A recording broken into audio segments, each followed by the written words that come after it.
வணக்கம். மக்கள் சேவையோடு இணைந்திருக்கின்றீர்கள். மக்கள் சேவை மேம்பட்ட சமூகத்திற்கான தேடல்.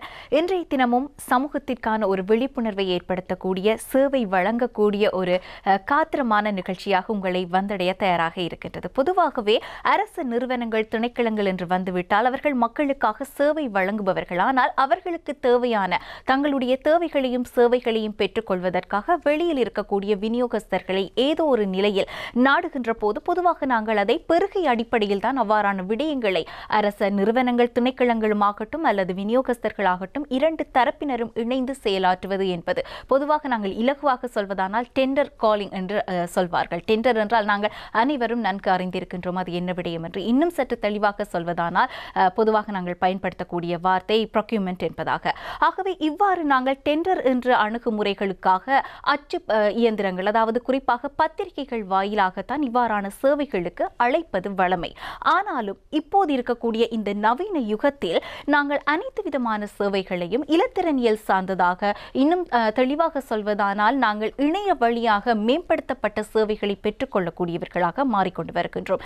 ஆகவே இதற்காக நாங்கள் இந்த பெருகை செயற்பாட்டை இணைய வழியில் மெருகூட்டுவதானால் அனைத்து தரப்பினருக்கும் அது பற்றியதான ஒரு விழிப்புணர்வு அவசியமாக இருக்கின்றது. வெளியில் இருந்து இந்த சேவைகளை வழங்க தயாராக இருக்கின்ற சேவை வழங்குனர்களாகட்டும், அரசு திணைக்களங்கள், நிறுவனங்களாகட்டும், அனைவருக்கும் இவ்வாறான இணையதளங்களை எவ்வாறு பயன்படுத்திக் கொள்வது, அதனுடைய உச்ச பயனை எப்படி நாங்கள் ஆக்கப்பூர்வமாக பெற்றுக்கொள்வது என்ற அந்த அறிவு அவசியமாக இருக்கின்றதாகவே இன்றைய தினம் மக்கள் சேவை கலந்துரையாடப் போகின்ற விடயமும் இதுவாகத்தான் உள்ளது. இதற்காக எங்களோடு இணைந்து கொள்கின்றார் அதிதியாக திரு SU சந்திரகுமாரன் அவர்கள். இவர் நிதி அமைச்சின் இலத்திரனியல் அரச பெருகை செயலகத்தினுடைய திட்ட பணிப்பாளராக சேவையாற்றுகின்றார். அதே போன்று இவரை பற்றி மேலதிகமாக சொல்வதானால் இலங்கை கணக்காளர் சேவையில் சுமார் 30 வருட அனுபவம் வாய்ந்த ஒரு மூத்த அதிகாரியாகவும் இருக்கின்றார் என்பது குறிப்பிடத்தக்க விடயம். அவரை தொடர்ந்து எங்களோடு நிகழ்ச்சியில் திரு சமிக்கர ரணதுங்க இணைந்திருக்கின்றார். இவர் பயிற்சி வழங்கும் நிபுணராக எங்களோடு தொழில்நுட்பம் சார்ந்த விளக்கங்களை பகிர்ந்து கொள்வதற்கு இணைந்திருக்கின்றார். இருவரையும் நிகழ்ச்சிக்குள் வரவேற்கலாம். இருவருக்கும் வணக்கம். வணக்கம்.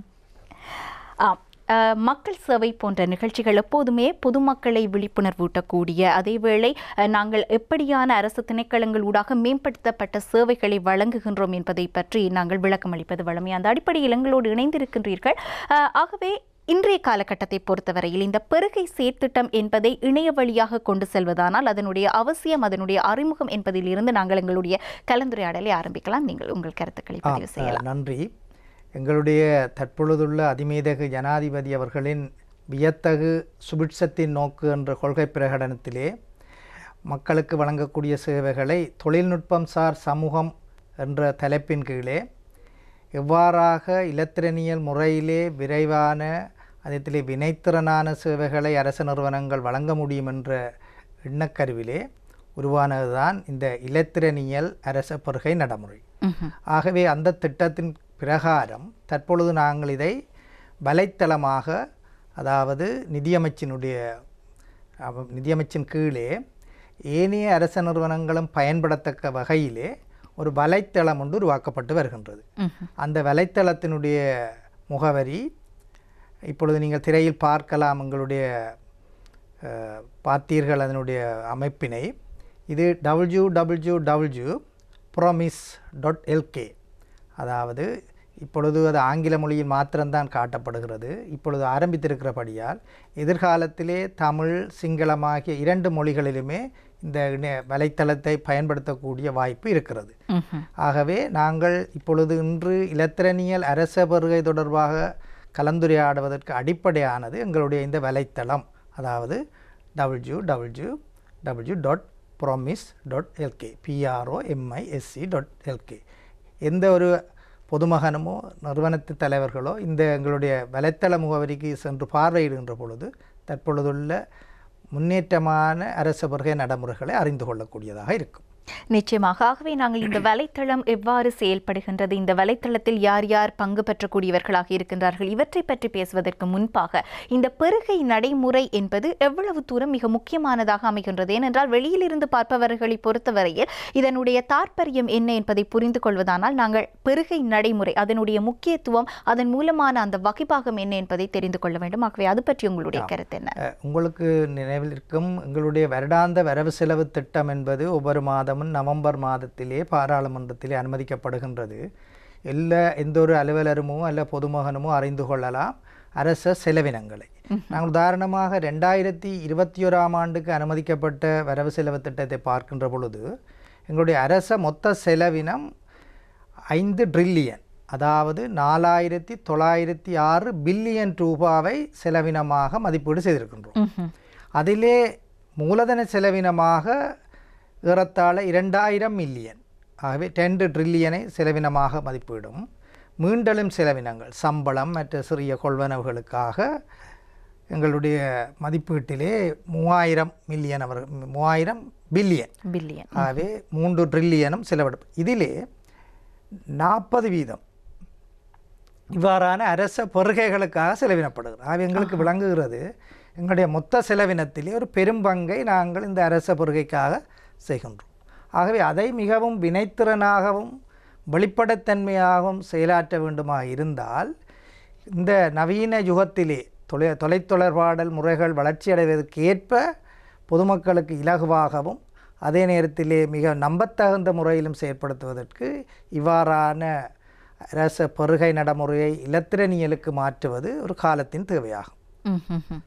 ஆகவே அதை மாற்றுகின்ற போது எவ்வாறான விடயங்களை நீங்கள் கையாள்கின்றீர்கள்? குறிப்பாக இந்த வலைத்தளம் என்றால் இதில் யார் யாருக்கான பங்களிப்பு அங்கு அவசியமாக இருக்கின்றது, அதை பற்றி நாங்கள் இப்போ பேசலாம். நாங்கள் இந்த வலைத்தளத்தினை தொடர்பாக கலந்துரையாடுகின்ற பொழுது இது ஒரு பல்துறை சார்ந்த பயன்பெறுநர்களை குறிப்பிடலாம். முதலாவதாக அரசாங்கத்துக்கு பொருட்கள், சேவைகள், வேலைகள், அதாவது கட்டட வேலைகளாக இருக்கலாம், எங்களுக்கு தேவையான பொருட்களாக இருக்கலாம், அல்லது ஆலோசனை சேவைகளாக இருக்கலாம். இவற்றை வழங்குபவர்கள் கூடுதலாக வர்த்தக நிறுவனங்களும் அதேபோல் ஒப்பந்தக்காரர்களும் ஆலோசகர்களாக இருக்கும். அவர்கள் ஒரு பங்கினர்கள்.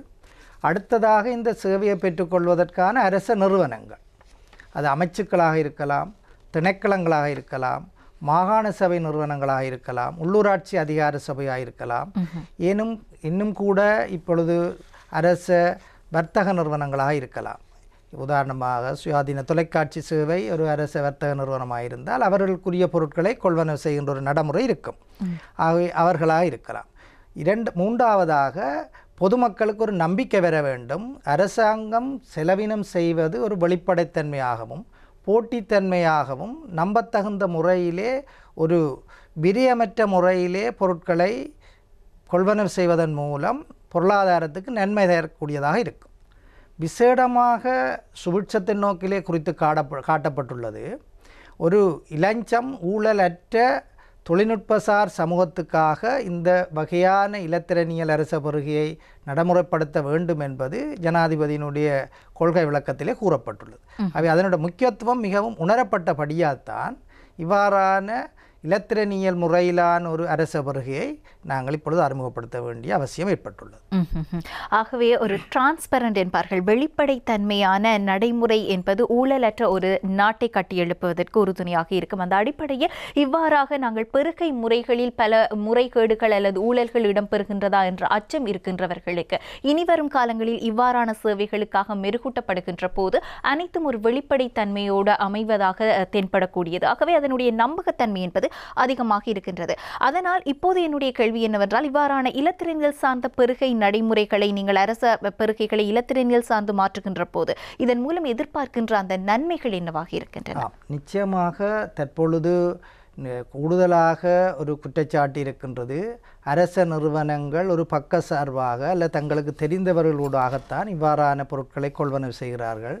மக்களுக்கு இதை பற்றிய போதிய அறிவுறுத்தல்களோ அறிவுரைகள் குறைவாக இருக்கிறது. ஆகவே இது ஒரு ஊழலான முறையிலே அந்த கட்டடத்துக்குரிய ஒப்பந்தக்காரரை தெரிவு செய்திருக்கலாம், அல்லது ஒரு பொருட்கொள்வனவு கூட நடந்திருக்கலாம் என்ற ஒரு ஐயம் இருக்கலாம்.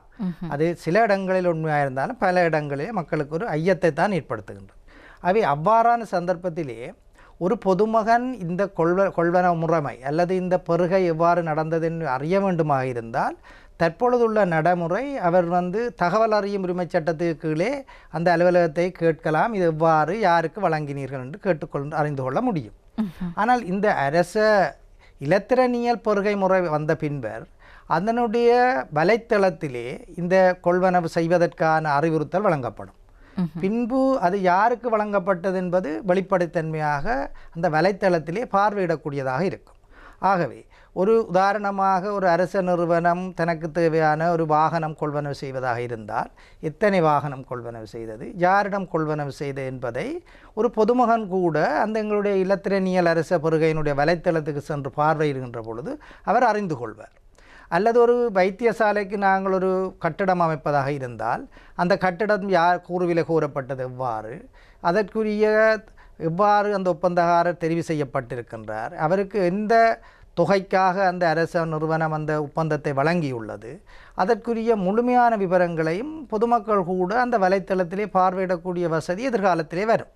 ஆகவே அவர்களுக்கு ஒரு மிகவும் ஒரு நம்பத்தகுந்த முறையிலே மூன்றாம் தரப்பினர் ஒரு இடைத்தரப்பினராக ஒரு லஞ்சம் வழங்கி செயற்படுத்தக்கூடிய முறைமையை தவிர்க்கக்கூடிய ஒரு முன்னேற்றகரமான முறையாக இருக்கும் என்பதை நாங்கள் நம்பலாம். இது இலங்கையில் மாத்திரமல்ல, பல்வேறு நாடுகளிலே ஏற்கனவே இவ்வாறான இலத்திரனியல் அரச பெறுகை முறைமை அறிமுகப்படுத்தப்பட்டு மிகவும் வெற்றிகரமாக செயற்பட்டு வருகின்றது.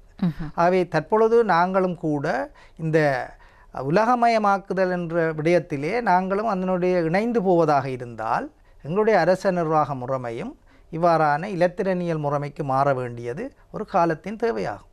நிச்சயமாக. ஆகவே இவ்வாறு நாங்கள் இலத்திரனியல் முறைமைக்குள் மாறுகின்றோம் என்றால், குறிப்பாக இன்றைய காலகட்டத்தை எடுத்துக்கொண்டால் நாங்கள் அனைத்து விதமான துறைகளும் அநேகமாக இலத்திரனியல் சார்ந்ததாக நாங்கள் உள்வாங்கிக் கொண்டு இருக்கின்றோம். குறிப்பாக எங்களுடைய கல்வியாக இருக்கட்டும், அநேகமான மருத்துவ சேவைகளாகட்டும், இவ்வாறு. ஆகவே இன்றைய காலகட்டத்தில் அல்லது எதிர்வரும் காலங்களில் நீங்கள் கூறியது போன்று உலகமயமாதல் என்று வருகின்ற போது இவ்வாறான இந்த பெருகை முறையில் ஏற்படுத்தப்படுகின்ற மாற்றம் எவ்வளவு தூரம் அவசியமாக இருக்கின்றது? எங்களுடைய நிதி கொடுக்கல் வாங்கல்களை நாங்கள் முகாமை செய்வதற்கும் உலகத்தோடு ஒன்றிணைந்த அந்த நவீனமயப்படுத்தப்பட்ட முறைமைகளுக்குள் உள்வாங்குவதற்கும் இது எவ்வளவு தூரம் அவசியமாக இருக்கின்றது?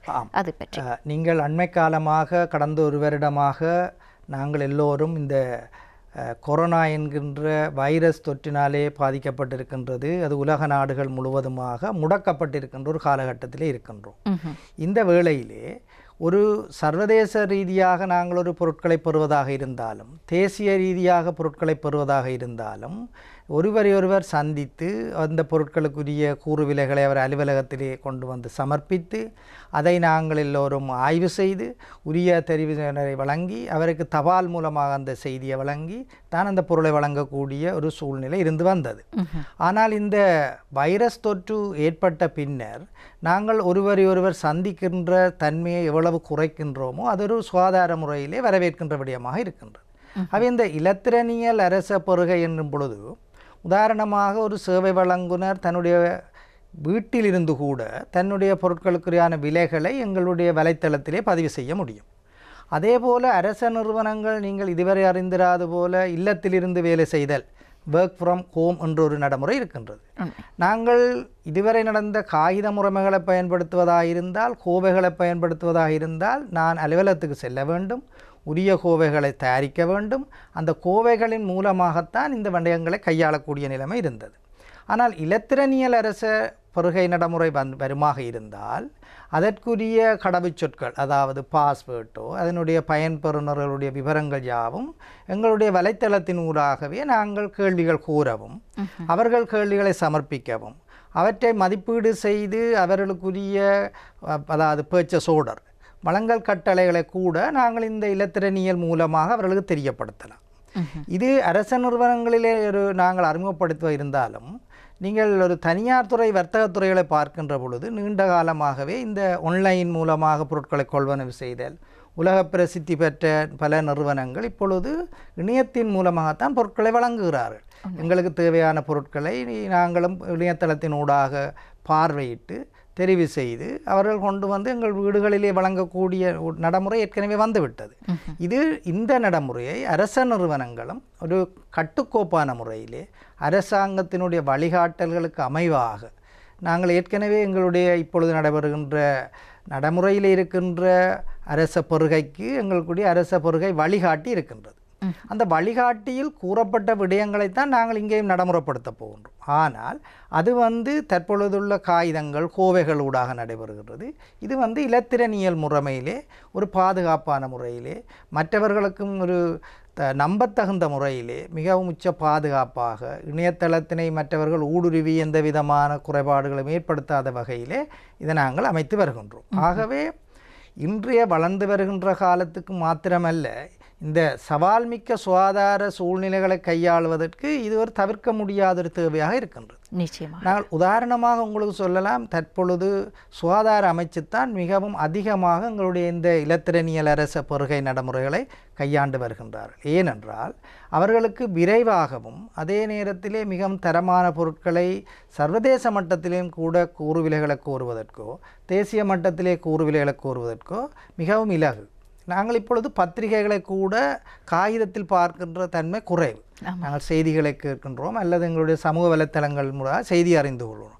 ஆகவே பத்திரிகைகளில் நாங்கள் பொருள் வாங்குவதற்கு விளம்பரம் ஏற்படுத்துவதிலும் பார்க்க இவ்வாறான இணையதளத்தை மக்கள் பார்வையிட்டு தங்களுக்குரிய விலைகளை குறிப்பிடவும் அரச நிறுவனங்கள் அவற்றை பெற்றுக்கொள்வதும் மிக இலகுவானது என்பது எவருக்கும் புரிந்து கொள்ளக்கூடியதான ஒரு முறைமையாக இருக்கிறது. நிச்சயமாக நீங்கள் கூறியது போன்று நாங்கள் அன்றாடம் வாசிக்கக்கூடிய பத்திரிகைகளையே பத்திரிகைகளாக நாங்கள் பார்க்க ஆரம்பித்திருக்கின்றோம் என்றால் அந்த பத்திரிகைகள் மூலமாக நாங்கள் பெற்றுக்கொள்ளக்கூடிய இந்த பொருள் சேவைகள் தொடர்பான பெருகை நடவடிக்கைகளை இணையத்திற்கு மாற்றுகின்ற போது எவ்வளவு தூரம் துரிதமாகவும் நம்பகத்தன்மையோடமான சேவையை எங்களால் வழங்க முடியும் என்பதை இப்போது நாங்கள் உணரக்கூடியதாக இன்றைய தினம் நாங்கள் அரச பெருகைகள் செயற்பாடுகள் இவற்றை நாங்கள் வழமையாக பிரதிகளாக பத்திரிகைகளில் தான் பார்ப்பது வழமை. ஆனால் அந்த நிலையை தவிர்த்து இணையத்தின் ஊடாக இதை மெருகூட்டுவதானால் அந்த சேவைகள் எவ்வாறு நடைமுறைப்படுத்தப்படுகின்றன என்பதை பற்றி தான் கலந்துரையாடிக் கொண்டிருக்கின்றோம். அந்த வகையில் கலந்துரையாடுகின்ற போது www.promise.lk என்கின்ற அந்த இணையதள முகவரி பற்றியதாக நாங்கள் தெரிந்து வைத்திருக்கின்றோம். ஆனால் இந்த வலைத்தளத்தை எவ்வாறு பயன்படுத்துவது, இந்த வலைத்தளத்தில் என்னென்ன விடயங்கள் எல்லாம் உள்ளடங்கி இருக்கின்றன என்பதை பற்றி நாங்கள் தொடர்ச்சியாக பேசலாம் அல்லவா? ஆகவே இந்த வலைத்தளம் எவ்வாறு பயன்படுத்த முடியும் அதை பற்றி கூறுங்கள். நாங்கள் இன்றைய இந்த நிகழ்ச்சியை பார்த்து கொண்டிருக்கின்ற பலதரப்பட்டவர்களுக்கும் பயன் தரத்தக்க வகையிலே எங்களுடைய வலைத்தளத்தை இப்பொழுது நாங்கள் பார்வையிடக்கூடியதாக இருக்கின்றது. திரையிலே நாங்கள் இவற்றை பார்வையிடுகின்ற பொழுது நாங்கள் அறிந்து கொள்ளக்கூடியதாக இருக்கும். இது இலத்திரனியல் அரச பெறுகைக்குரிய ஒரு வலைத்தளத்தினுடைய முதற் பக்கம். அதிலே நாங்கள் அடையாளம் காணக்கூடியதாக இருக்கின்ற பல்வேறு விடயங்கள் பொதுவாக அதிலே சொல்லப்படுகின்ற இப்பொழுது ஆங்கில மொழியில் மாத்திரம்தான் நீங்கள் திரையிலே பார்த்து கொண்டிருக்கின்றீர்கள். இது இப்பொழுதுதான் நாங்கள் செயற்படுத்தி கொண்டிருக்கின்றமையினால் விரைவிலே எங்களுடைய சிங்களம் தமிழ் ஆகிய இரு மொழிகளிலுமே அதை பார்வையிட்டு செயற்படுத்தக்கூடியதாக இருக்கின்றது. அந்த வகையிலே நாங்கள் இந்த வலைத்தளத்திலே காட்டப்பட்டிருக்கின்ற திரையிலே இப்பொழுது நாங்கள் காண இருக்கின்ற இந்த வலைத்தளத்தினுடைய ஒவ்வொரு அங்கங்களையும் மக்களுக்கு பயன் தரத்தக்க வகையிலே கலந்துரையாடலாம் என நம்புகின்றேன். ஆகவே நாங்கள் அந்த ஹோம் பேஜ் என்பதை பற்றியதாகவும் அடுத்ததாக இருக்கக்கூடிய பொதுவான பெருகை குறியீடுகள் CPV கோட்ஸ் அதை பற்றியதாகவும் நாங்கள் தெரிந்து கொள்ளலாம். இப்பொழுது திரையிலே இந்த பார்வையிட இருக்கின்ற வலைத்தளத்தினுடைய தொடர்புகளை நாங்கள் முதல் பார்க்கின்றோம். இது நிதியமைச்சின் கீழே உருவாக்கப்பட்டிருக்கின்ற ஒரு பொதுவான வலைத்தளம். இந்த வலைத்தளத்தினுடைய தொடர்புகளுக்காக நாங்கள் விசேடமாக ஹாட்லைன் என்று அழைக்கப்பட்டிருக்கின்ற அந்த விடயங்களை பார்ப்பதாக இருந்தால் அதிலே முதலாவதாக நீங்கள் பார்க்கலாம் 1925 1925. இது இந்த வலைத்தளத்தினை பார்வையிடுகின்றவர்கள் ஏதாவது தங்களுடைய விளக்கங்களை தேவைப்படுமாக இருந்தால் காலை 8 மாலை 6 வரைக்கும் இந்த 1925 என்ற வலைத்தளத்தினுடைய ஹாட் நம்பருக்காக அழைக்கின்ற பொழுது அதனுடைய விவரங்களை அவர்கள் எந்த ஒரு மொழியிலும் தமிழாக இருக்கலாம், சிங்களமாக இருக்கலாம், ஆங்கிலத்திலும் வழங்கக்கூடியதாக இருக்கின்றது. அதே போல் நாங்கள் எங்களுடைய இமெயில் அட்ரஸ், அதே போல் தொலைபேசி இலக்கங்கள், சகல விவரங்களும் இதிலே வழங்கி இருக்கின்றோம். ஆகவே இந்த பார்வையிட்ட பின்னர் இந்த நிகழ்ச்சி தொடர்பான விளக்கங்களுக்கு அவர்கள் தொடர்பு கொள்வதற்கு இது மிகவும் பயனுடையதாக இருக்கும் என நம்புகின்றேன். ஆகவே அடுத்ததாக நாங்கள் அந்த பக்கத்தில் இருக்கக்கூடிய விடயங்கள் என்னென்ன அதை நாங்கள் எவ்வாறு தெரிந்து கொள்வோம்? அதில் நாங்கள் இரண்டாவதாக பார்க்கலாம், நாங்கள் இந்த பொருட்களுக்குரிய குறியீடுகள், அதாவது நாங்கள் ஆங்கிலத்தை அதை common procurement vocabulary CPV code என நாங்கள் இதிலே அறிமுகப்படுத்தி இருக்கின்றோம். இது எங்களுடைய நாட்டில் மாத்திரமல்ல, உலக மட்டத்தில் கூட பொருட்களை அடையாளம் காண்பதற்கு அதற்குரிய விடயங்களை விளங்கிக் கொள்வதற்காக ஒரு குறியீடு இலக்கத்தின் மூலமாக அடையாளம் காணப்பட்டிருக்கின்றது. இது சர்வதேச மட்டத்திலே ஏற்றுக்கொள்ளப்பட்ட ஒரு குறியீட்டு இலக்கமாகும். எந்த ஒரு பொருளை நாங்கள் வாங்க விரும்புவதாக இருந்தாலும் அதனுடைய குறியீட்டு இலக்கத்தின் மூலம்தான் அந்த வழங்குனரும் பெறுபவரும் அடையாளம் காட்ட வேண்டும். உதாரணமாக அவருக்கு ஒரு உணவுப் பொருள் தேவையாக இருந்தால், அவர் இப்பொழுது ஒரு உணவுப் பொருட்களை வாங்குவதாக இருந்தால் அந்த குறிப்பிட்ட உணவுப் பொருள், அதாவது அரிசி இறக்குமதி செய்ய போகிறோம் நாங்களாக இருந்தால் அதனுடைய அரிசி சம்பந்தப்பட்ட குறியீட்டினைத்தான் நாங்கள் அதிலே காட்டுவோம். ஆகவே அதாவது பொதுவான பெறுகை குறியீடுகள் மிகவும் பயனுடையதாக இருக்கும். இல்லாவிடில் நாங்கள் எதிர்பார்க்கின்ற விடயத்திலும் பார்க்க மாறான பொருளை அவர்கள் குறியிட்டு காட்டலாம். இது அவ்வாறான தவறுகளை தவிர்ப்பதற்கு மிகவும் உதவியானதாக இருக்கும். ஆகவே அவை முழுவதுமாக தரப்படுத்தப்பட்ட சர்வதேச மட்டத்திலே ஏற்றுக்கொள்ளப்பட்ட தரப்படுத்தப்பட்ட முறையில்தான் அவர்கள் தங்களுக்கு தேவையான பொருட்களை தெரிவு செய்ய வேண்டும். அவை சேவையை பெற்றுக்கொள்பவரும் அதனுடைய குறியீட்டை தான் அடையாளம் காட்டுவார். அதே போல் அதற்கு விலை குறிப்பவரும் அந்த குறியீட்டுக்கு தான் விலை குறிப்பார். ஆகவே அவருக்கு எந்த விதமான ஒரு ஐயப்பாடுகளை மற்ற முறையிலே நாங்கள் அமைச்சிருக்கிறோம். சிபிவி கோட் என்று ஆங்கிலத்திலே சொல்லுகின்றோம், பொதுவான பெறுகை குறியீடுகள். இவைதான் அது நீங்கள் அந்த வலைத்தளத்துக்கு சென்று பார்க்கின்ற பொழுது முழுமையான விவரங்களும் நீங்கள் இப்பொழுது திரையிலே பார்த்து கொண்டிருக்கின்றீர்கள். எந்த பொருளாக இருந்தாலும் அதனுடைய தலையங்கம் இருக்கிறது, அதனுடைய மிக விரிவான விளக்கங்கள் இருக்கிறது. ஆகவே அந்த சக அடையாளத்தின் மூலமாக அவர் இன்னும் அதனுடைய மிகவும் விவரமான விவரங்களை இதிலே அறிந்து அந்த பொருளைத்தான் வாங்க போகிறார். உதாரணமாக இப்போது உணவுப் பொருள் என்று வந்துவிட்டால் அந்த உணவுப் பொருள் என்பதை அவர்கள் அழுத்தி பார்க்கின்ற போது மேலதிகமாக உணவுகள் சார்ந்த வகையான பொருட்கள் தகரத்தில் அடைக்கப்பட்டுள்ளவையா அல்லது என்ன முறையில் எவ்வாறான உணவுகள், அந்த விவரங்களை கூட அவர்களால் தெரிவு செய்து செயற்படுத்த முடியும். அதுதான் நாங்கள் சிபிவி கோட் என்பதிலே அடையாளப்படுத்தி இருக்கிறோம். ஆகவே இவ்வாறான பொதுவான பெறுகை குறியீடுகளை நாங்கள் பெற்றுக்கொள்வதானால் அதன் பின்னராக நாங்கள் பப்ளிகேஷன்ஸ் என்கின்ற ஒரு பகுதியை அங்கு பார்க்கக்கூடியதாக இருக்கின்றது. இதன் மூலமான பயன்பாடு என்ன? நாங்கள் இப்போ வெளியீடுகள் என்று எங்களுடைய வலைத்தளத்தினுடைய முதற் பக்கத்திலே முகப்பிலே காட்டியிருக்கின்றோம். எங்களுடைய அரச செலவினங்கள் யாவும் ஒரு வரையறுக்கப்பட்ட ஒரு நடைமுறைகளுக்கு அமைவாகத்தான் செயற்படுத்த முடியும். அது அரசாங்கத்தினுடைய கொள்கைகளுக்கு அமைவாக அரசாங்கம் காலத்துக்கு காலம் அரச கொள்கைக்கு அமைவாக பெறுகை வழிகாட்டிகளை ப்ரொக்யூமெண்ட் கைட்லைன் என்று நாங்கள் ஆங்கிலத்திலே கூறுகின்றோம். அது ஏற்கனவே வெளியிடப்பட்டிருக்கின்றது.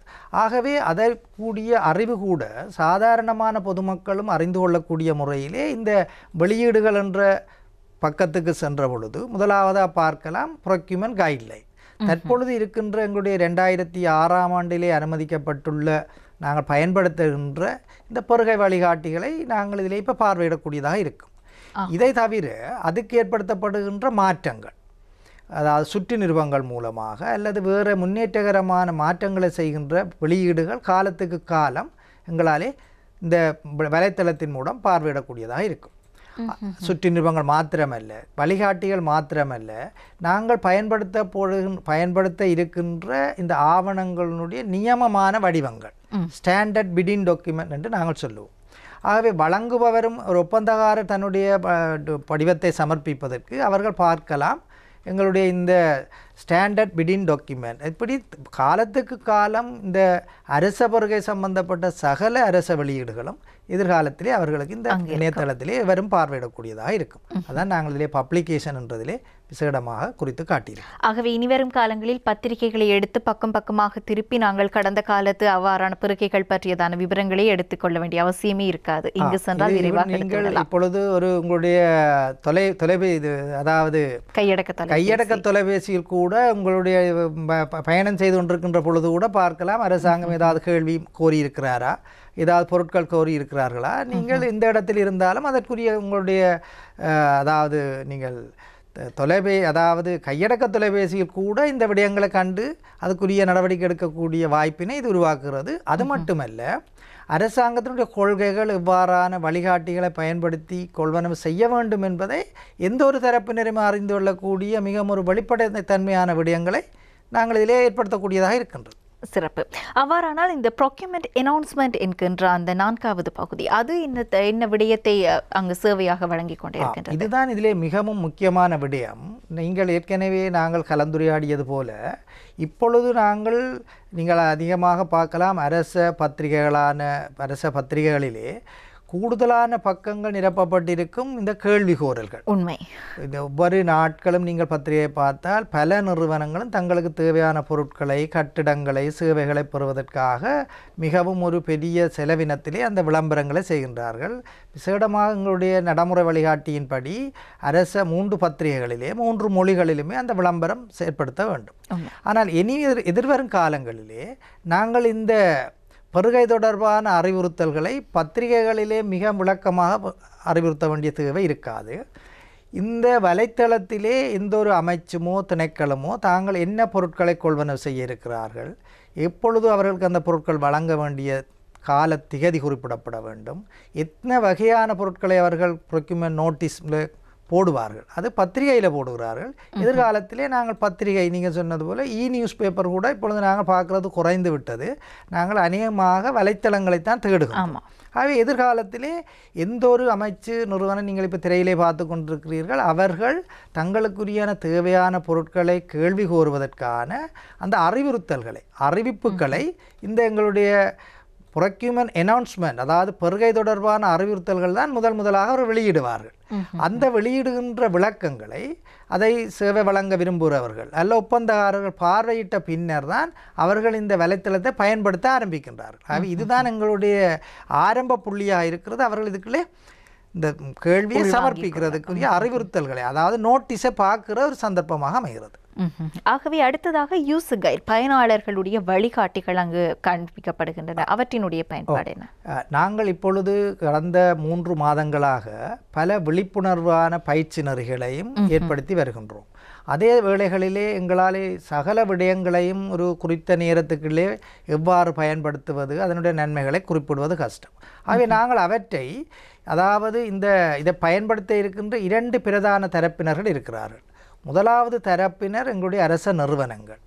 அரச நிறுவனங்கள் இதை எவ்வாறு பயன்படுத்த வேண்டும், எங்களுடைய வலைத்தளத்திலே எவ்வாறான வசதிகள் இருப்பது என்பதை நாங்கள் அதிலே எங்களுடைய யூசர் கைட் என்று 2 விதமான யூசர் கைட் நீங்கள் திரையில் பார்க்கலாம். நாங்கள் ஆங்கிலத்திலே அதில் எலக்ட்ரானிக் கவர்மெண்ட் ப்ரொக்யூமெண்ட் என்பது EGP சிஸ்டம் என்று தான் ஆங்கிலத்திலே சொல்கின்றோம். அதனுடைய பயனாளர்களுக்குரிய வழிகாட்டிகள், அதாவது அரச நிறுவனங்களுக்குரிய கொள்வனவை வாங்குபவர்களோ அல்லது பொருட்களை பெற இருக்கின்றவர்களோ எவ்வாறு எங்களுடைய வலைத்தளத்தை பயன்படுத்த வேண்டிய தேவை இருக்கிறதோ அவர்கள் அதை அறிந்து கொள்வதற்கு இலகுவான முறை. இரண்டாவதாக நாங்கள் அதாவது ஒப்பந்தக்காரர்கள், கண்ட்ராக்டர்ஸோ அல்லது சப்ளையர்ஸ், இவர்கள் எங்களுடைய வலைத்தளத்தை பயன்படுத்துவதற்கு தங்களை தயார்படுத்த வேண்டும்.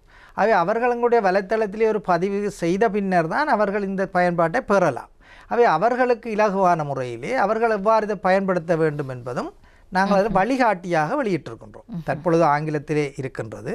நாங்கள் விரைவிலே இவற்றை மொழிபெயர்ப்பு செய்து எங்களுடைய தேசிய மொழிகளிலே அவர்கள் இலகுவாக அறிந்து கொள்ளக்கூடிய முறையிலே இந்த வழிகாட்டி அமைக்கப்பட்டிருக்கின்றன. ஆகவே இன்னும் இந்த வலைத்தளம் சார்ந்து நாங்கள் தெரிந்து கொள்ள வேண்டிய விடயங்கள் நிறைய இருக்கின்றன. பொதுவாக எவ்வாறு நாங்கள் பதிவு செய்வது, எந்த தரப்பினர் எவ்வாறு அந்த பதிவுகளை மேற்கொள்ள வேண்டும் என்பதை பற்றி மேம்பட்ட சமூகத்திற்கான தேடலில் இந்த வாரம் நாங்கள் பேசுகின்ற விடயமானது அரச நிறுவனங்கள் பொதுவாக தங்களுடைய பெருக்கைகளுக்காக பத்திரிகைகள் மூலமாக விளம்பரப்படுத்துவதுதான் வழமை. அந்த நிலையை மாற்றி இணைய வழியாக இலத்திரனியல் சார்ந்து நாங்கள் எவ்வாறு புதிய வழிகளை உட்புகுத்தி வலைத்தளம் மூலமாக இவற்றை மேம்படுத்திக் கொள்ள முடியும் என்பதை பற்றி தான் இன்றைய தினம் பேசிக் கொண்டிருக்கின்றோம். அந்த அடிப்படையில் www.promise.lk என்கின்ற இணையதளம் வாயிலாக நாங்கள் எவ்வாறு விடயங்களை, தகவல்களை, சேவைகளை பெற்றுக்கொள்வது என்பதை பற்றி இவ்வளவு நேரமும் பேசியிருந்தோம். முக்கியமாக பதிவு செய்ய வேண்டும். குறிப்பிட்ட 2 தரப்பினர் பற்றியும் நாங்கள் தெரிந்து வைத்திருக்கின்றோம்.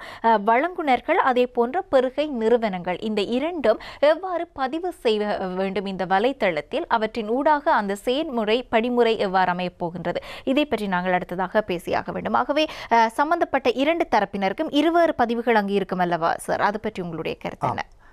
உண்மையில் எங்களுடைய நிகழ்ச்சியின் மூலமாக நாங்கள் எதிர்பார்க்கின்ற விடயம், ஏற்கனவே இது தொடர்பாக அறிந்திருக்காதவர்கள் இந்த அரசாங்கத்தினுடைய இலத்திரனியல் அரச பெருகை அந்த வலைத்தளம், நீங்கள் குறிப்பிட்ட எங்களுடைய வலைத்தளத்தினை பயன்படுத்துவதற்கு உற்சாகம் அளிக்கின்ற, அவர்களை மேலும் இந்த எங்களுடைய திட்டத்திலே பயனடையக்கூடிய முறையிலே மெருகூட்டுவதற்கு இந்த நிகழ்ச்சியை நாங்கள் பயன்படுத்தலாம் என நம்புகின்றேன்.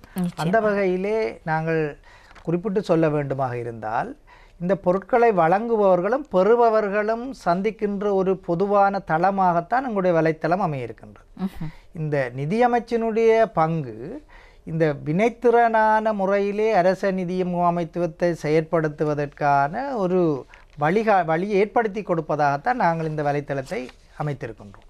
அந்த வகையிலே முதலாவதாக எங்களுக்கு பொருட்களை வழங்க தயாராக இருக்கின்றவர்கள் எங்களுடைய வலைத்தளத்தினை பார்வையிட்டு அவர்கள் தங்களை ஒரு வழங்குனராக பதிவு செய்ய வேண்டும்.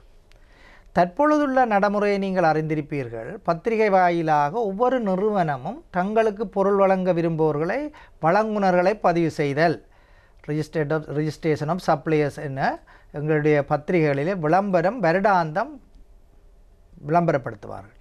அந்த விளம்பரத்தினுடைய கிடைக்கின்ற படிவங்களை நிரப்பி தங்களுடைய அலுவலகத்தில் வைத்திருப்பார்கள். அப்போ ஒவ்வொரு அலுவலகமும் தங்களுக்கு தேவையானவர்களை தனித்தனியாக பதிவு செய்கின்ற ஒரு நடைமுறை தான் இருந்து வருகிறது.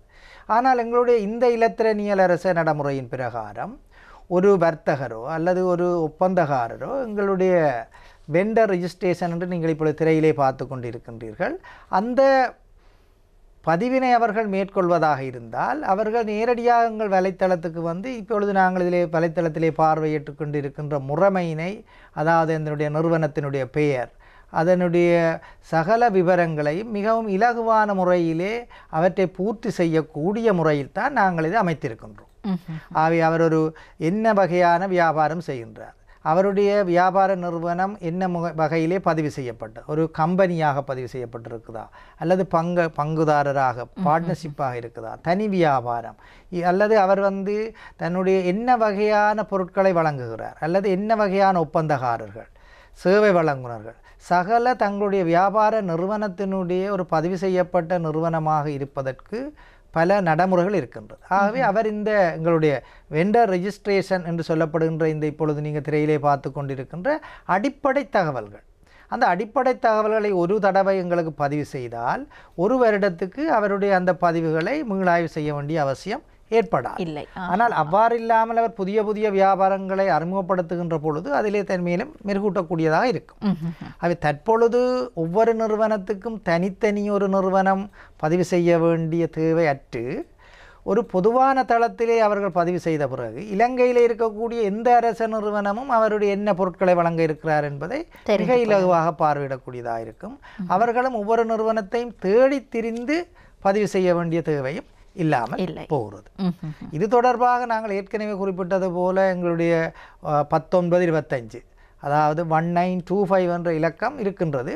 ஆகவே எங்களுடைய யாராவது பதிவு செய்பவர்களுக்கு ஏதாவது ஒரு ஐயப்பாடு ஏற்படுமா இருந்தால் அவர்கள் உடனடியாக எங்களுடைய குறிப்பிட்ட அந்த வலைத்தளத்திலே எங்களுடைய ஹாட்லைன் இருக்கிறது, ஏனைய தொடர்பு இலக்கங்கள் இருக்கிறது, நாங்கள் அவர்களுக்கு வசதி ஏற்படுத்தி கொடுக்கக்கூடியதாக இருக்கும். ஆகவே அடுத்ததாக அரச நிறுவனங்களுடைய பதிவாக இருந்தால் அது எவ்வாறு சாத்தியப்படும்? நான் ஏற்கனவே உங்களுக்கு விளக்கம் கூறியது போல இரண்டு தரப்பினரும் சந்திப்பதற்கான ஒரு தளமாக இருந்தால் ஒரு தரப்பினர் மாத்திரம் பயன்பெற முடியாது. ஆகவே முக்கியமாக எங்களுடைய சகல அரச நிறுவனங்களையும் நாங்கள் இந்த வலைத்தளத்திலே பதிவு செய்வதற்கு ஏற்கனவே அவர்களுக்கு நாங்கள் சுற்று நிறுவமாக அறிவித்திருக்கின்றோம். 8/2019 என்று 2019ஆம் ஆண்டு நவம்பர் மாதத்திலே எங்களுடைய நிதியமைச்சினாலே அரச நிதி திணைக்களத்தினுடைய சுற்று நிருபம் வெளியிடப்பட்டிருக்கின்றது. அது 08/2019. அதிலே நாங்கள் சகல விளக்கங்களும் வழங்கியிருக்கின்றோம். ஒரு அரச நிறுவனம் தங்களை உங்களுடைய இலத்திரனியல் அரச பொருளைக்கு தயார்படுத்துவதற்காக பதிவுகளை செய்யுமாறு வேண்டியிருக்கின்றோம். இதுவரை எங்களுக்கு 200க்கும் மேற்பட்ட நிறுவனங்கள் தங்களை பதிவு செய்திருக்கிறார்கள். நாங்கள் எதிர்பார்க்கின்றோம் 2021ஆம் ஆண்டிலே ஒரு 80% அரச நிறுவனங்கள் எங்களுடைய இலத்திரனியல் அரச பொருகை நடைமுறைகளே தங்களை பதிவு செய்து இலகுவான முறையிலே ஒரு வினைத்திறனான பொருகையை செயற்படுத்த முடியும் என்று நாங்கள் நம்புகின்றோம். இந்த எங்களுடைய கொரோனா கால காரணத்தினாலே சில தாமதங்கள் ஏற்பட்டாலும் நாங்கள் நம்புகின்றோம் இப்பொழுது நாங்கள் இந்த அரச நிறுவனங்களை நேரடியாக சென்று பயிற்சி வழங்க முடியாதிருக்கின்றபடியால் நாங்கள் அவர்களுக்கு சூம் தொலைநுட்பம் ஊடாக பல பயிற்சி நெறிகளை நாங்கள் வாராந்தம் நாங்கள் இப்பொழுது பயிற்சி நெறிகளை நடாத்தி வருகின்றோம்.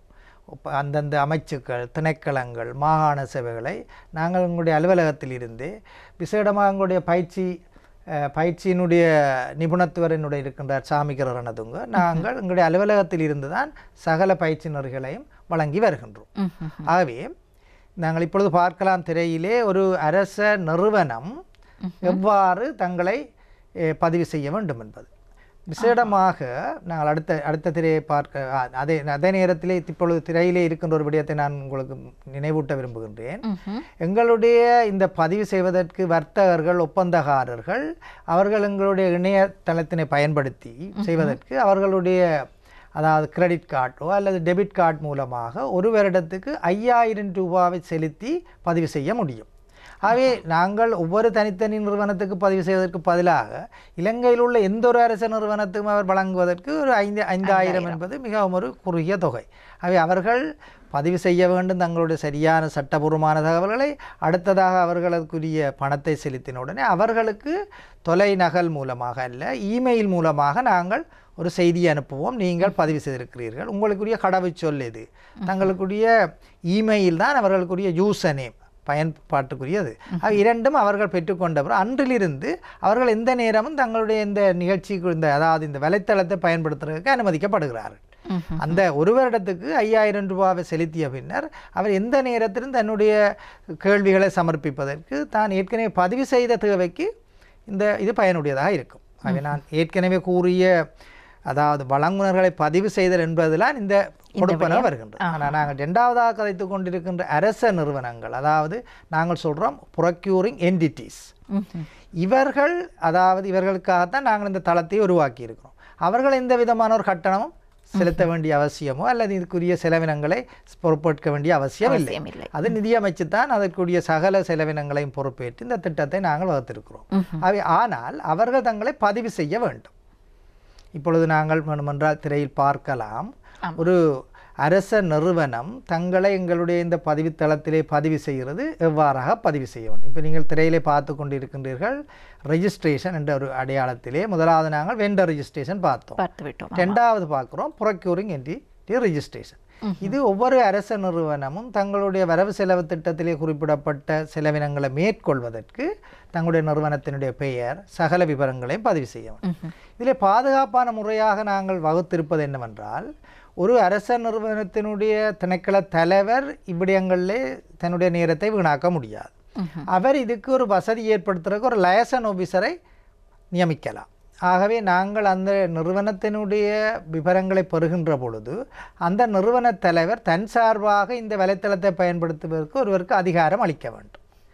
அந்த விவரங்களையும் நாங்கள் இதிலே தெரியப்படுத்துகின்றோம். அதன் பின்னராக அவர்களுக்கும் கடவுச்சொற்களையும் இந்த பயன்பாட்டுக்குரிய இமெயிலை நாங்கள் வழங்குவோம்.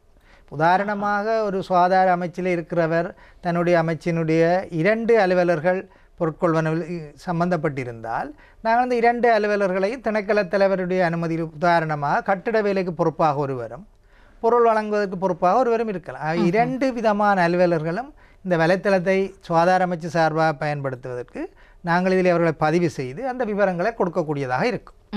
ஆகவே நாங்கள் இந்த நிகழ்ச்சியூடாக இதுவரை பதிவு செய்யாத அரச திணைக்களங்கள், அமைச்சுக்கள், மாகாண சபைகளை இந்த வலைத்தளத்தை பார்வையிட்டு அதனை பதிவு செய்யுமாறும் 2021ஆம் ஆண்டிலே முழுமையாக இந்த வெற்றிகரமாக இதை நடைமுறைப்படுத்துவதற்கும் எதிர்பார்க்கின்றோம். சிறப்பு. ஆகவே நாங்கள் தொடர்ந்தும் பேசலாம் மக்கள் சேவை நிகழ்ச்சியில் எவ்வாறாக இந்த இலத்திரனியல் சார்ந்த வலைத்தளத்தை நாங்கள் பயன்படுத்துவது, இதனுடைய நன்மைகள், அது மாத்திரமல்லாமல் நிதி கொடுக்கல் வாங்கல்கள், இது பற்றியதான சந்தேகங்களும் உங்களுக்கு இப்போது எழுந்திருக்கக்கூடும். ஆகவே அவை பற்றியெல்லாம் நாங்கள் தொடர்ச்சியாக நிகழ்ச்சியில் பேசுவையோடு மக்கள் சேவையில் இன்றைய தினம் நாங்கள் பொதுவாக அரசு நிறுவனங்கள் தங்களுடைய பெருகை செயற்பாடுகளை பத்திரிகைகள் வாயிலாகத்தான் விளம்பரப்படுத்துவது வழமை. அந்த நிலையை மாற்றி நாங்கள் இணையதளம் ஒன்றினூடாக அவ்வாறு சேவை தேவைப்படுகின்ற அரசு நிறுவனங்களாகட்டும் அல்லது வழங்குனர்கள், வெளியில் இருக்கக்கூடிய வழங்குனர்களாகட்டும், இரு தரப்பினரையும் அந்த வலைத்தளத்தில் ஒன்றிணைத்து அந்த வலைத்தளம் ஊடாக இவ்வாறான செயற்பாடுகளை முன்னெடுப்பதன் ஊடாக எவ்வாறான நன்மைகளை நாங்கள் அடைந்து கொள்ளக்கூடியதாக இருக்கின்றது என்பதை பற்றி கலந்துரையாடி கொண்டே இருக்கின்றோம். அந்த அடிப்படையில் அடுத்ததாக முக்கியமான விடயம், நாங்கள் இரு தரப்பினரும் இங்கு பதிவு செய்ய வேண்டும், இங்குதான் அவர்களுடைய அந்த பெருகை செயற்பாடுகள் அனைத்துமே நடைபெறும் என்று கூறியாயிற்று. ஆனால் இதில் ஒரு சந்தேகம் எழக்கூடும் பார்த்துக் கொண்டிருப்பவர்களுக்கு. இங்கு பெருகை வருகை நடைமுறைகளில் பணப்புழக்கம் என்பது அதிகமாக இருக்கின்றது. இந்த பணக்கொடுக்கல் வாங்கல் என்பதை எவ்வாறு சாத்தியப்படுத்திக் கொள்வது இந்த நடைமுறையூடாக? மிகவும் ஒரு நல்ல கேள்வி. இந்த இலத்திரனியல் அரச பெறுகை நாங்கள் இப்பொழுது ஆரம்பித்திருக்கின்றோம். எதிர்காலத்திலே உங்களுக்கு தெரியும், அதாவது இந்த பணப்புழக்கம் என்பது தற்பொழுது கூட வங்கிகளுக்கு மக்கள் செல்வது அரிதாகி வருகின்றது. அவர்கள் தங்களுடைய பணப்பரிமாற்றங்களை கைத்தொலைபேசிகளினூடாகவும் அல்லது எங்களுடைய வீடுகளிலே கணனிகள் மூலமாகவும் தான் பணப்பரிமாற்றம் செய்கின்றார்கள். அது வெளிநாடுகளிலிருந்து உள்நாடுகளுக்கு வருவதாக இருந்தாலும், ஒருவர் தன்னுடைய இன்னொருவருக்கு வழங்க வேண்டிய பணத்தை வழங்குவதாக இருந்தாலும், நாங்கள் இலத்திரனியல் முறையான பணப்பரிமாற்றம் தற்பொழுது மிகவும் அனுபவமான நடைமுறையில் இருக்கின்றது. அது எங்களுடைய இந்த முழுமையாக இந்த திட்டம் நடைமுறைப்படுத்துகின்ற பொழுது அரச நிறுவனங்களினாலே வழங்கப்படுகின்ற கொடுப்பனவுகள் அதனை சேவை வழங்கிய ஒப்பந்தக்காரராக இருக்கலாம் அல்லது அதனுடைய பொருட்களை வழங்கிய வர்த்தகராக இருக்கலாம். அவர்களுடைய வங்கி கணக்குகளுக்கு நேரடியாகவே இணையதளத்தின் மூலமாகவே பணப்பரிமாற்றம் நடைபெறக்கூடிய முறையில் தான் நாங்கள் இதை கட்டமைத்து வருகின்றோம். அதாவது ஒரு அரச நிறுவனம் சேவை பெற்ற பின்பு தற்பொழுதுள்ள நடைமுறை, அவர்கள் காசோலை வரைந்து அந்த காசோலையை வழங்குவார்கள். எங்களுடைய அரச கொடுப்பனவுகள் யாவுமே காசோலை மூலமாகத்தான் நடைபெறும். ஆகவே அந்த காசோலையை அவர் பெற்று பின்னும் அதை தன்னுடைய வங்கி கணக்கிலே வைப்பு செய்து அதனுடைய நன்மையை பெற்றுக்கொள்கின்ற நடைமுறைக்கு மாறாக எங்களுடைய இலத்திரனியல் அரச நடைமுறையை பயன்படுத்துகின்ற பொழுது அரச நிறுவனம் அந்த உரிய வங்கியினூடாக, அதாவது எங்களுடைய அவர்களுடைய வங்கி கணக்குக்கு எங்களுடைய அரச வங்கி கணக்கில் இருந்தே பணப்பரிமாற்றம் செய்யக்கூடிய முறையில் தான் நாங்கள் இதை திட்டமிட்டு வருகின்றோம். ஆகவே அடுத்த வருடம் நாங்கள் இதை முழுமையாக சட்டபூர்வம், அதாவது ஒரு சுற்றி நிருபத்தின் மூலமாக அமைச்சரவையினுடைய அனுமதியுடன் இதற்குரிய வழிகாட்டல்களையும் வரைந்து நடைமுறைப்படுத்துகின்ற பொழுது எந்த விதமான ஒரு சட்ட சிக்கல்களும் எழாதவாறு அல்லது இதிலே புழக்கத்திலேயோ பணப்பரிமாற்றத்திலே எந்த விதமான குளறுபடிகளுமற்ற முறையிலே, அதாவது இணையதளத்தின் மூலமான கொடுப்பனவு செய்யக்கூடிய அதிகாரங்களை எங்களுடைய அரச நிறுவனங்களுக்கும் அதே நேரத்திலே அவர்கள் பெற்றுக்கொள்பவர்களுக்கு இருக்கக்கூடிய தடங்கல்களை தவிர்க்கக்கூடிய முறையில் தான் நாங்கள் இதனை வடிவமைத்து வருகின்றோம். ஆகவே இந்த செயற்பாட்டின் போது உங்களுக்கு நிச்சயமாக நிறைய சவால்களை எதிர்கொள்ள வேண்டியிருக்கும். ஏனென்றால் இந்த இணையதளம் பற்றியதான அந்த அறிவின்மை அல்லது அது பற்றியதான தெளிவின்மை என்பது ஒரு புறம், அதேவேளை இலத்திரனியல் சார்ந்த தொழில்நுட்ப அபிவிருத்தி என்பது இன்னொரு புறம் என்று இருக்கின்ற போது சவால்கள் என்னென்ன, அவற்றை நீங்கள் முறியடிப்பதற்காக மேற்கொள்ளக்கூடிய மாற்று நடவடிக்கைகள், இதை பற்றி நாங்கள் சுருக்கமாக பேசிவிடலாம். நிச்சயமாக இது ஒரு மிகவும் சவாலான விடயமாகத்தான் இருக்க போகின்றது. எதிர்காலத்திலே இணையதளத்தை முழுமையாக நாங்கள் பயன்படுத்த போகின்ற பொழுது அதில் ஏற்படக்கூடிய தொழில்நுட்ப ரீதியான குறைபாடுகள், அதாவது ஒருவர் இணையதளத்தின் ஊடாக தன்னுடைய கேள்வியை சமர்ப்பிக்கின்ற பொழுது ஏதாவது ஒரு தவிர்க்க முடியாத சந்தர்ப்பத்திலே அந்த இணையதளம் செயற்பாடற்று போயிருக்கலாம். ஆனால் நாங்கள் நேரடியாக அவர் கையளிக்கின்ற வேளையிலே அவ்வாறான தவறுகளை நாங்கள் எதிர்கொள்ள முடியாது. அவர் நேரடியாக வருவார், எங்களுடைய அலுவலகத்திலே அதற்குரிய காகித, அதாவது என்வலப் மூலம் அதை கையளிப்பார். ஆக இவ்வாறாக வரக்கூடிய தொழில்நுட்ப ரீதியான குறைபாடுகளை தவிர்க்கக்கூடிய முறையில் தான் நாங்கள் அவரை வடிவமைத்து வருகின்றோம். உங்களுக்கு தெரியும், நாங்கள் இப்பொழுது இந்த இணையதளத்தை பயன்படுத்துகின்ற பொழுது, அதாவது ஒரு மோசடி செய்யக்கூடிய ஹேக்கர்ஸ் அவர்கள் இந்த இணையதளத்துக்குள்ளே புகுந்து இன்னொருவருடைய தகவலை திருடி எடுத்து அதை தவறாக செய்யக்கூடிய சந்தர்ப்பங்கள் ஏற்கனவே இருக்கின்றது. அது எங்களுடைய இப்பொழுது சட்டத்திலேயே, அதாவது சைபர் கிரைம் ஆக்ட், அதாவது இலத்திரனியல் இலத்திரனியல் எலக்ட்ரானிக் ஆக்ட், இவையெல்லாம் ஏற்கனவே சட்டத்திலே சட்டமாக வரையப்பட்டு கொண்டு வந்துவிட்டது. ஆகவே எங்களுடைய இந்த இலத்திரனியல் அரச பொறுகை கூட இவ்வாறான விடயங்களை ஏற்படாதவாறு முன்கூட்டிய பாதுகாப்பான முறையிலே தான் நாங்கள் அமைத்து வருகின்றோம். இருந்தாலும் இருக்கக்கூடிய சைபர் தாக்குதல், சைபர் அட்டாக் என்று சொல்லப்படுகின்ற இவற்றை எதிர்கொள்ள வேண்டி வருகின்ற பொழுது நாங்கள் இப்பொழுது இருக்கின்ற சட்டங்களுக்கு அமைவாகத்தான் அவற்றை கையாள வேண்டி வரும் என்பதை நான் நம்புகின்றேன். ஆகவே நாங்கள் ஒட்டுமொத்தமாக இந்த இணையதளம் பற்றியதாகவும் அதனுடைய பிரிவுகள், அதனுடைய சேவைகள், விளக்கங்கள் என்று அனைத்தையும் பார்த்திருக்கின்றோம். நிகழ்ச்சியின் சாராம்சமாக நாங்கள் மீண்டும் ஒரு முறை அந்த இணையதளத்திற்கு ஒருவர் சென்றால் அந்த படிமுறைகள் வாயிலாக ஒரு விடயம் எந்த கட்டத்தில் இப்போது இருக்கின்றது அல்லது அது பற்றியதான தற்போதைய செயற்பாடு எவ்வாறு இருக்கின்றது, இதை பற்றி தெரிந்து கொள்வதானால் எவ்வாறான விடயங்களை கையாள வேண்டும் என்று ஒட்டுமொத்தமாக ஒரு தடவை பார்த்து விடலாமா? நாங்கள் இப்பொழுது எங்களுடைய இணையதளத்தினுடைய முகப்பு பக்கத்துக்கு நாங்கள் பார்வையிடுவோமாக இருந்தால் அந்த முகப்பு புத்தகத்திலே காட்டப்படுகின்ற சகல விடயங்களும் எந்த ஒரு பொதுமகனும் பார்வையிடக்கூடிய முறையில் இருக்கின்ற அதே வேளை நான் ஏற்கனவே கூறியது போல நாங்கள் ஒவ்வொரு கட்டங்கட்டமாக இதில் செயற்படுத்தி இருக்கின்றோம். அதாவது இந்த ரெஜிஸ்ட்ரேஷன் ஆஃப் வெண்டர்ஸ், அதே போல் registration of procuring entities, registered vendors. உதாரணமாக நீங்கள் பார்க்கலாம், இதுவரை எத்தனை வெண்டர்ஸ், அதாவது இந்த சேவை வழங்குறதுக்குரியவர்கள் இதுவரை எத்தனை பேர் தங்களை பதிவு செய்திருக்கின்றார்கள். இது உடனடியாக அப்டேட் பண்ணப்பட்டு கொண்டு இருக்கின்றது.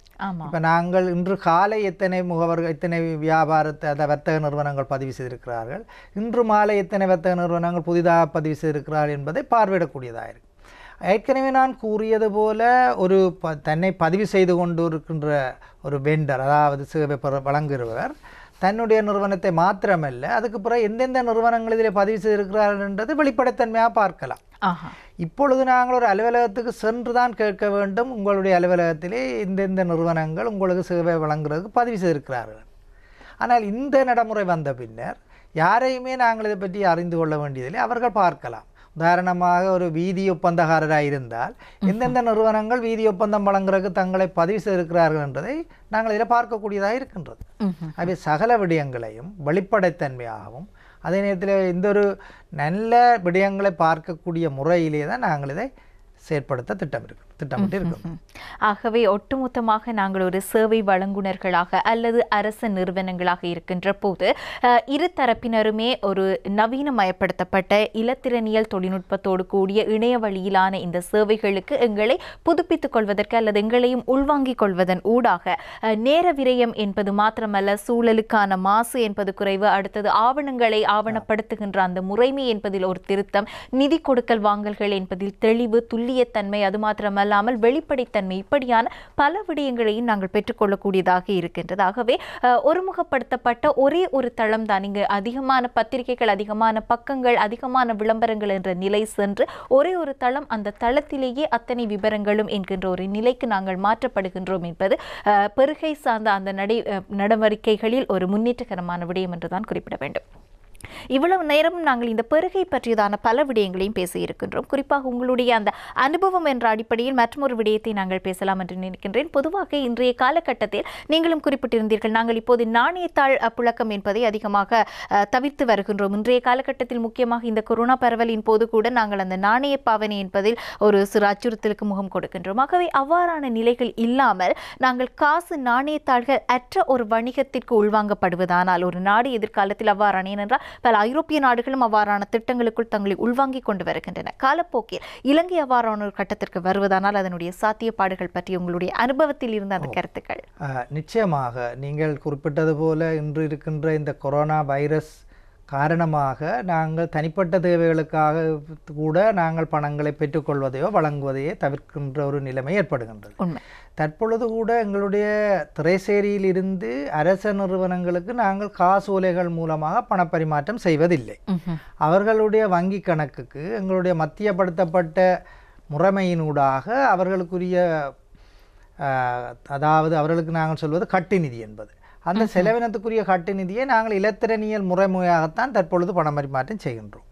அடுத்த கட்டமாக நீங்கள் கூறியது போல எங்களுக்கு அடுத்து பொதுமக்களுக்கு தேவையான பணங்கள், உதாரணமாக இப்பொழுது சமுர்த்தி பெறுபவர் ஒருவருக்கு நாங்கள் ஒரு 10,000 ரூபாவை மாதாந்தம் வழங்க வேண்டியதாக இருந்தால் அவர் உரிய அலுவலகத்துக்கு பணத்தை பெற்று செல்கின்ற முறைமை முன்பு இருந்தது.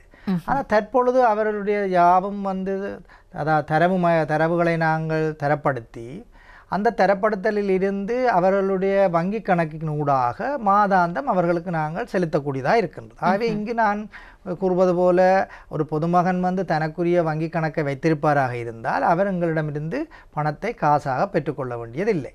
அதே போல் அவர் அதுக்குரிய டெபிட் கார்டு அல்லது கிரெடிட் கார்டு பயன்படுத்துவராக இருந்தால் அவர் அந்த பணத்தை எடுத்து ஒரு வியாபார நிலையத்திலே அதை கொள்வனவு செய்வதற்கு பணமாக கொண்டு செல்ல வேண்டிய அவசியமில்லை. அந்த வங்கியினுடைய வங்கி அட்டை அதை எடுத்து சென்று உரிய வியாபார நிறுவனத்திலே பணத்தை வழங்காமலே பொருட்களை பெற்றுக்கொள்ளுகின்ற நடைமுறை இருக்கின்றது. ஆகவே விரைவாக எங்களுடைய ஜனாதிபதியினுடைய இந்த சுபிட்சத்தின் நோக்கு என்ற விடயத்திலே மிகவும் தெளிவாக குறிப்பிடப்பட்டுள்ளது. அதாவது 6வது அத்தியாயத்திலே அதாவது தொழில்நுட்பம் சார் சமூகம் நீங்கள் அறிய விரும்புவது போல இந்த தொழில்நுட்பம் சார் சமூகம் என்பதனுடைய விளக்கம் இன்று தனியார் துறையிலோ அல்லது மிகவும் படித்தவர்கள் மிகவும் பணம் புழக்கம் உள்ளவர்கள் மாத்திரம்தான் இந்த இலத்திரனியல் முறைமையை பயன்படுத்த வேண்டும் என்ற நிலைமை மாறி எந்த ஒரு பொதுமகனும் இந்த தொழில்நுட்பம் சார் நன்மையை பெற்றுக்கொள்ளத்தக்க வகையில்தான் எங்களுடைய அரசாங்கத்தினுடைய திட்டங்கள் வகுக்கப்பட்டு வருகின்றது. ஆகவே நிச்சயமாக விரைவாக எங்களுடைய நாட்டிலேயும் கொடுப்பனவுகள் யாவும் ஒரு அதாவது காசு கைகளிலே பரிமாறாமல் அவர்களுடைய தேவையை பெற்றுக்கொள்ளக்கூடிய ஒரு மிக இலகுவான நம்பத்தகுந்த பாதுகாப்பான சுகாதார முறையான வழிகாட்டிகளை நாங்கள் பயன்படுத்துவது இலகுவாகவும் இருக்கும், அது சாத்தியமானதாகவும் இருக்கின்றது. ஆகவே நிச்சயமாக விரைவிலே எல்லாம் இலத்திரனியல் மயப்படுத்தப்பட்ட ஒரு முறைமையை நாங்கள் எதிர்பார்க்கலாம் என நம்புகிறேன். நிச்சயமாக இப்படியான இந்த இணையதளங்கள் மூலமான பெருகை நடவடிக்கைகளாகட்டும் அல்லது சேவைகளையும் தேவைகளையும் நாங்கள் இணைய வழியாக பெற்றுக்கொள்ளுகின்ற அந்த வழிமுறைகளுக்கு நாங்கள் முன்னேற்றம் அடைகின்ற போது இவ்வாறான விடயங்களை கூட இலகுவாக உள்வாங்கிக் கொள்ளக்கூடியதாக இருக்கும். பணம் என்ற ஒன்றை நாங்கள் கண்களாலேயே பார்க்க மாட்டோம், ஆனால் எங்களுடைய பணம் என்பதற்கான தரவுகள் அங்கு சரியான முறையில் பேணப்படும். இதன் மூலமாக நான் நினைக்கின்றேன் கருப்பு பணம், லஞ்சம், ஊழல் போன்றவை கூட ஒழிக்கப்படக்கூடிய வாய்ப்புகள் அதிகம் இருக்கும்.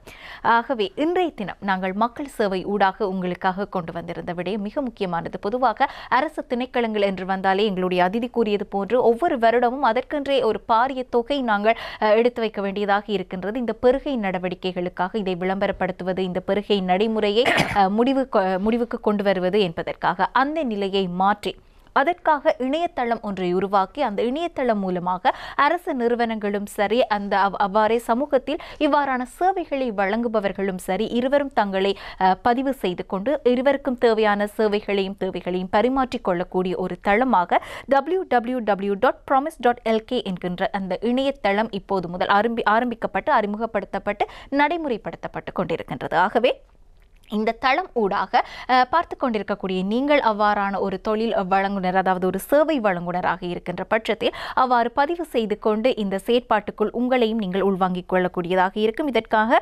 1925 என்கின்ற ஒரு ஹாட்லைன் தொலைபேசி இலக்கமும் இருக்கின்றது. இது தொடர்பான உங்களுடைய சந்தேகங்கள் மேலதிகமாக நீங்கள் ஏதேனும் தனிப்பட்ட முறையில் தெரிந்து கொள்ள வேண்டுமானால் அவ்வாறான அந்த இலக்கத்தை தொடர்பு கொண்டு நீங்கள் அந்த விடயங்களை தெரிந்து கொள்ளக்கூடியதாக இருக்கும். திரையில் அதற்கான மின்னஞ்சல் முகவரிகள் கூட அங்கு காட்சிப்படுத்தப்பட்டிருக்கின்றன. ஆகவே இவ்வளவு விடயங்களையும் உங்களுக்காக இன்றைய தினம் நாங்கள் ஒட்டுமொத்தமாக வழங்கி இருக்கின்றோம். எதிர்வரும் காலங்களில் பெருகை நடவடிக்கைகள் என்பவற்றை இலத்திரனியல் ஊடாக இணைய வழியாக நாங்கள் கையாள்வது பற்றியதான ஒரு மக்களுக்கு விழிப்புணர்வை ஏற்படுத்தக்கூடிய ஒரு கலந்துரையாடலாக இன்றைய தினம் மக்கள் சேவையில் இந்த கலந்துரையாடல் அமைந்திருந்தது. எங்களோடு இணைந்திருந்தார் இந்த கலந்துரையாடலுக்காக திரு SU சந்திரகுமாரன் அவர்கள், நிதி அமைச்சினுடைய இலத்திரனியல் அரசு பெருகை செயலகத்தின் திட்ட பணிப்பாளராக சேவையாற்றுகின்ற இலங்கை கணக்காளர் சேவையில் சுமார் 30 வருட அனுபவம் வாய்ந்த மூத்த அதிகாரி. அதே போன்று எங்களுடைய இந்த தொழில்நுட்பம் சார்ந்த விளக்கங்கள் வலைத்தள விளக்கங்களுக்காக உதவியாக இணைந்திருந்தார் பயிற்சி வழங்குகின்ற நிபுணராக சமிக்கர ரணதுங்க அவர்கள். ஆகவே இந்த இருவருக்கும் இங்கு பிரசன்னமாகிய அவர்களுடைய கருத்துக்களை உங்களுக்கும் எனக்கும் சரி அனைவருக்குமே மிகவும் எளிமையாக பதிவு செய்திருந்த அந்த இருவருக்கும் நிகழ்ச்சி குழுமம் சார்பாக நாங்கள் நன்றிகளை தெரிவித்தாக வேண்டும். இருவருக்கும் மனமார்ந்த நன்றிகள். நன்றி.